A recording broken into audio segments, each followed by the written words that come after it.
Is it okay to wear the Spain flag on my hat in Barcelona? Yeah.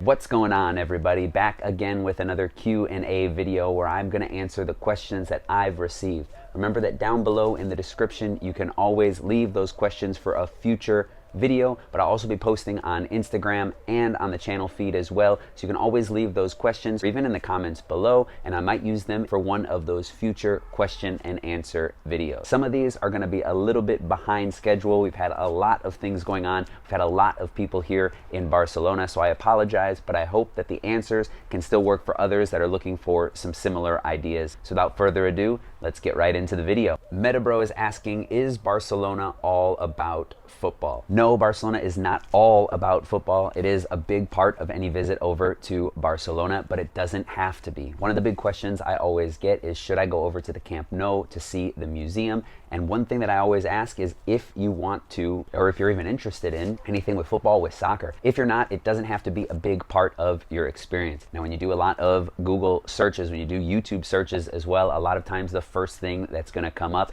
is going to be something about Barcelona, the football club, not just the city. But there are so many different things to do here in Barcelona, so many cultural things that you can take advantage of, amazing food, beaches, all sorts of different things. It doesn't have to be all about football. And keep in mind, it's not just FC Barcelona, but they've also got Espanyol. Suleiman is asking, what's the best SIM card that I can buy if from Barcelona and can take to use in all of Europe? This is another common question that I get a lot about SIM cards. If you don't want to be paying from your plan, if you don't have that kind of roaming included over here in Barcelona, one of the things that you can do is you can get a prepaid card from a place like Vodafone. That's where I get my cell phone service, and that's where I always go if I have friends or family that are coming in. Going over to Vodafone, you can just sign up for one of those prepaid cards. The only information they really need usually is like a passport number. What you can do is pay between 10, maybe even 20 euros, and you get more than enough gigs for your time here in Barcelona and then traveling around Europe as well. Sarah writes, hi Patrick, I'll be traveling to Barcelona solo for the first time. I know you suggested a site to help finding housing recommendations in this Q&A,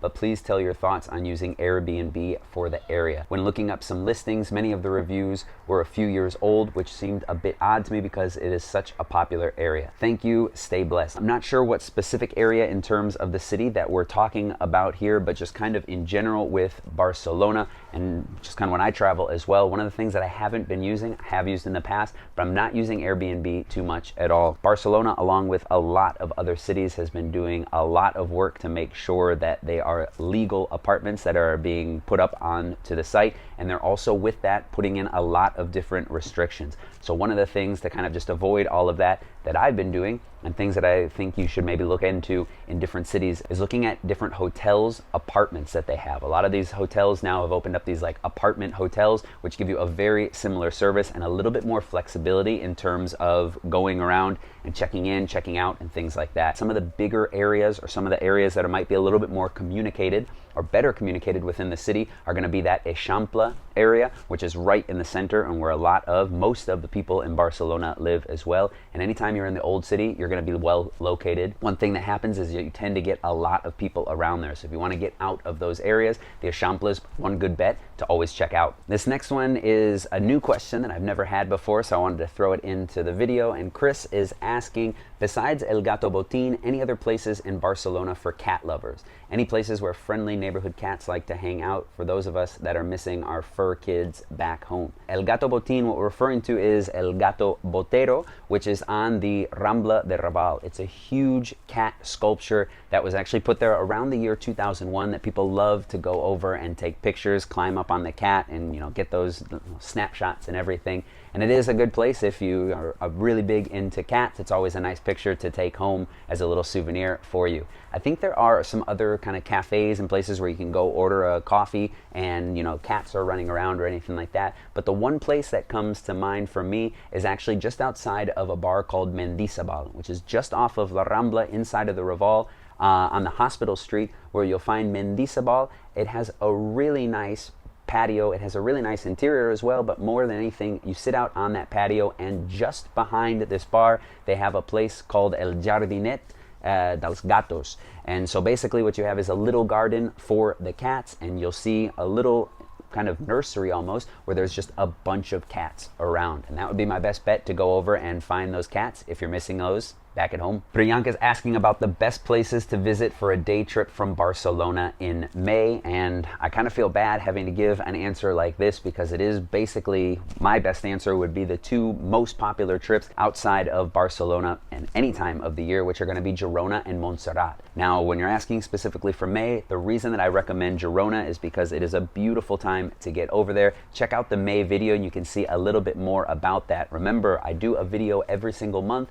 that tries to give you guys a better idea of what you can do while you're here in Barcelona, not only the activities in the city, but sometimes on the outside, and give you an idea for maybe a day trip during that month as well. Girona has Temps de Flors, its big flower festival that's going on in May, so it's always a great time to get over for just about a week. They've got the entire city covered with flowers and all sorts of different things that you can check out. The other place that I would actually recommend is going over to Montserrat, and I would recommend that.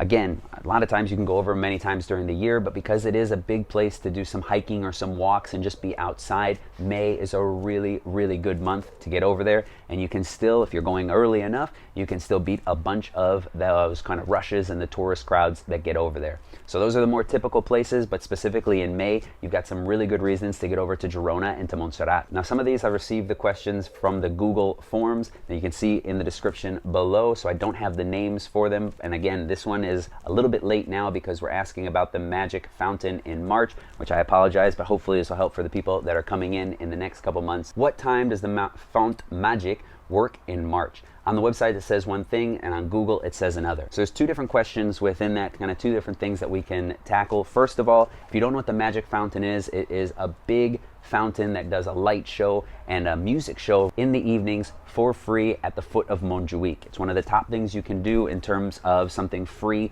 in the city, and it brings a lot of people over. Unfortunately, with the drought all around Catalonia, and especially in the city, you're going to see a lot of the fountains turned off, and the magic fountain is one of those where it is not on right now. So that might be a little bit of an answer for this question. With on Google we see one thing, and on the site we see another. One of the things that I would recommend, not only for the magic fountain, but for also restaurants or different things like this, is that Google is going to give the general idea when those restaurants or when those sites are open, but it's not always the most up to date. So you should go directly to the site. The one thing with the Magic Fountain is that all of that page is in English, so you should be able to find it if you don't speak Catalan or if you don't speak Spanish. You have those hours there. On Google, it's still going to say the normal hours that they have, but right now it's turned off and we don't have any updates as to when it's going to be turned back on. Another thing you guys should be thinking about, especially if you're coming in the summer, is that a lot of those showers are going to be turned off at the beach. I went just the other day, they didn't have the option to take a shower, so you're going to have that salt left on you if you get in the water. Another one here that's a little bit outdated now, but hopefully can help some people coming in the future here. Patrick, we're coming to Barcelona in early April 2023 and we're looking for shopping advice. Our teenage daughter would like to do clothes shopping. Do you have any videos specifically on shopping, or do you offer a shopping tour? Can you recommend local clothes stores, shopping districts, or outdoor markets? What are some unique made in Barcelona souvenirs for us to bring home? Also, any places to buy Christmas ornaments? Your Barcelona travel guide videos are super helpful for our trip planning, so thanks. Well, you're very, very welcome, and hopefully this will help out some other people that are coming maybe a little bit later and looking for some shopping advice. While I don't have any specific videos dedicated solely towards shopping or things like that, and I know when you watch the videos you're looking, oh, what a well-dressed guy, we have to get his opinion on all the shopping. Probably won't have any videos specifically on shopping coming out in the near future, but what I can tell you is that one place that you can go over to if you're looking for more of the high-end kind of shops and things is over to the Passeig de Gràcia, where you're going to find all sorts of the Diors and this is probably why you shouldn't be asking me for advice, but you got all of those hot shopping places that you can go for those high-end brands. And if you go down just across the Plaça Catalunya towards the bottom of the Passeig de Gràcia, you've got more of those Spanish brands, the Zaras, the Pull&Bears, Bershkas, H&M, all kind of things like that. That's in terms of clothes. And one other place, if you want to go to more of a mall, the best and biggest one is probably La Maquinista, which is a little bit outside of the city center, but it offers all of those shops that I just mentioned previously and even more. One place, if you're looking for maybe a Sunday when malls and shops are usually closed, is the Mare Magnum, which is over in the Old Harbor, which is a mall that's usually open on those Sundays while everything else is closed. If you get into the Gothic Quarter, the Bourne, that's where you're going to find maybe some of those smaller mom and pop shops or those designer places, some of those little boutiques that you won't find at all of the other places. Now, getting into some of the other questions that you had here, some outdoor markets. You've also got the Encants market, which has a bunch of, kind of secondhand goods and some clothes as well, but it's always a really interesting one to check out, and that's over a little bit closer to the Glorias Plaza. Unique Barcelona souvenirs. There's a couple places in the Gothic Quarter that have made in Barcelona souvenirs, even handmade places that can give you some pictures of the city and some other kind of more designer things from locals here in Barcelona that I always think looks really nice if you want to take those home. Apart from that, you've also got the Caganer, which I've talked about in a lot of other videos. And one thing for Christmas ornaments, and if I pronounce this wrong, forgive me, but you've got Café Wolfart, which is a German Christmas store brand that is right in the city center, right in the Gothic, not too far from La Rambla on the street called Banj Nos, that all throughout the year you've got Christmas ornaments and Christmas decorations. Hopefully that answered a lot of your questions. Like I said, I don't have a specific video, but remember, I do publish a monthly guide that also, apart from the video, I have a monthly guide in an app called Thatch that I like to use that gives you not only the recommendations, but also some things maybe you can buy or some other restaurants, all with a map to help you easily get around the city. The next question here is, if you had 3 days to explore one city in Spain, leaving from Barcelona via train, which city would you suggest? Looking for a walkable city that doesn't require a car to explore. We answered a question similar to this in one of the other Q&A videos where I recommended going over to Madrid. Outside of Barcelona, a great place to get to by the train is going over to Madrid. It's about a 2.5 hour ride, and you're there. You can walk around Madrid, and you really don't need a car to get to where you need to be, especially in that historic city center. So Madrid is always my #1 kind of pick outside of Barcelona. But if you're looking for some other options, it might be a little bit longer to get over to, but you've got Valencia as well. Valencia is actually closer to Barcelona than Madrid, but because of the way the trains are set up, you're not going to have that fast train possibility to get down over there, so it might take either the same amount of time or a little bit longer. But Valencia is a beautiful coastal city as well. It's the birthplace of paella, and it's got a lot of similar architecture and things to Barcelona, sharing a very similar kind of history and everything. You'll have a great time, and it's almost considered like a little bit of a smaller Barcelona. One other place that you could maybe hop over to as well is get down south if you're looking for something completely different, and get over to Seville. Jad asking, anything like the Palo Market Fest or all those coming soon? If you don't know what the Palo Market Fest is, it's over in the Pobla No area, and it's a big kind of like street festival where you've got artists that are coming in to perform. You've got a lot of a market in itself with people selling different handmade things or just different goods, and then you've also got some street food, some food trucks and everything that makes for a really good experience. A lot of different artists coming and making their way through. It's at the beginning of every month. Go online and check out the offerings if you're interested in finding it out, but it looks like the first weekend basically of every month you can get over into that Poplano area and check it out. Other things that are similar, like I recommended before, is getting over to that Encants market, which again is that big secondhand market just outside of the Glorias Plaza, where you have a bunch of different secondhand options, but also some clothes and different things like that. There are some bars on the inside, which always makes for a good